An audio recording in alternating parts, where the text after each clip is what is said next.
আমার হেসেল আমার হেসেলে দেখ সঙ্গীতা চক্রবর্তী। আমি আজকে মটর ডাল রান্না করব সবজি দিয়ে। জলটা গরম হয়ে গেছে, আমি সেদ্ধ করে নেব ডালটাকে। নুন দেবে, এর মধ্যে নুন দিয়ে দিলাম। সবজি দেবো, তার জন্য আর একটু নুন বেশি দিলাম। আমি যে ডালটা সেদ্ধ করলাম দেখো খুব সুন্দরভাবে সেদ্ধ হয়ে গেছে। আর ডালটা আমি সবজি দিয়ে করব। এখানে নিয়ে নিয়েছি তোমার এই যে কী বলে, সজনে ডাঁটা, কুমড়ো, ঝিঙে, গাজর, আর একটা জিনিস নিয়েছি, এটা কাঁঠালের বীজ, আর দুটো টমেটো। কাঁঠালের বীজ দারুণ লাগে খেতে। তেলটা গরম হয়ে গেছে, এবার আমি 5 ফোড়ন দিয়ে দিলাম, দুটো শুকনো লঙ্কা, তেজপাতাটা আমি ধুয়ে নিচ্ছি, একটু চিরবির করবে। একটু দিয়ে দিলাম হিং,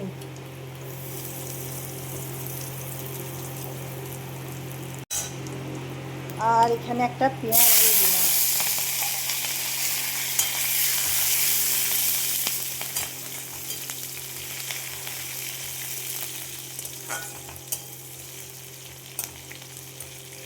একা হাতে না খুব মুশকিল হয় জানো। আমার সঙ্গে সাথী আমার ছেড়ে চলে গেছে, শাশুড়ি মা, বন্ধু নতুন টেস্টার ছিল, কিছু খেলে টেস্ট করতো, পারফেক্ট একদম বলে দিত এটা কম, ওটা কম, সেটা কম, এটা মিষ্টি মিষ্টি, একটু তরকারি মিষ্টি মিষ্টি না হলে আমার ভালো লাগতো না। তো দেখো এখানে পেঁয়াজটা আর ভাজবো না, এবার দিয়ে দিলাম সব সবজিগুলো, কাঁঠালের বীজ, হলুদ দিয়ে দিলাম। এবার দিয়ে দেবো যে টমেটোগুলো বীজ ছাড়িয়ে কেটে রেখেছি সেগুলো।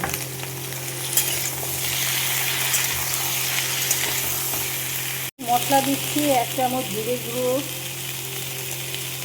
1/2 চামচ ধনে গুঁড়ো, 1/2 চামচ লঙ্কা গুঁড়ো, আর এর মধ্যে কাঁচা লঙ্কা দেবো। কাঁচা লঙ্কা দিয়ে দিলাম ভেঙে।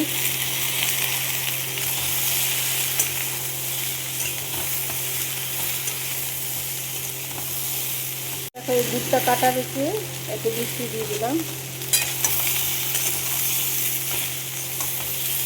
দিয়ে দিলাম জল পরিমাণ বুঝে। সবজিগুলো সেদ্ধ হয়ে গেলেই আর তারপরে আমি ডালটা দিয়ে দেবো।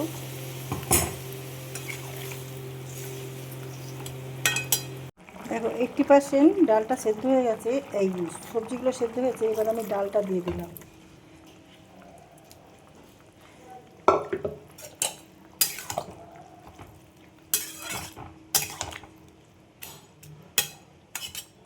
দশ মিনিট এইভাবে আমি আরও ঢাকা দিয়ে রান্না করে নেব। ঢাকাটা খুলে দিলাম, কারি পাতা দিয়ে দিলাম কিছুটা। দেখো 1 চামচ মতো আমি লেবুর রস দিয়ে দিলাম, গন্ধরাজ, যে কোনো লেবু দিতে পারো, আমার কাছে গন্ধরাজ রয়েছে, এমনি পাতি লেবুও রয়েছে। তো ডালটা হয়ে গেছে। সবজি দিয়ে আমার মটর ডাল রান্না করেছি। তোমাদের কার কীরকম লাগলো বাড়িতে ট্রাই করে দেখতে পারো, দারুণ সুস্বাদু হয় খেতে। আর লাইক শেয়ার কমেন্ট করে আমার পাশে থেকো। যারা যারা ইউটিউব থেকে দেখছো প্লিজ তারা সাবস্ক্রাইব করে দিও। যারা সাবস্ক্রাইব করেছে অসংখ্য ধন্যবাদ জানাই তাদেরকে। যারা এখনও যুক্ত হতে পারোনি প্লিজ তারা যুক্ত হয়ে যেও। তোমাদের আমার রেসিপি কেমন লাগছে কমেন্ট সেকশানে গিয়ে জানিও, জানাতে ভুলে যেও না। দেখো ডালটার এই থিকনেসটা এরকম এসছে। তো ভিডিওটা এখানেই শেষ করলাম। সবাই ভালো থেকো, থ্যাংক ইউ।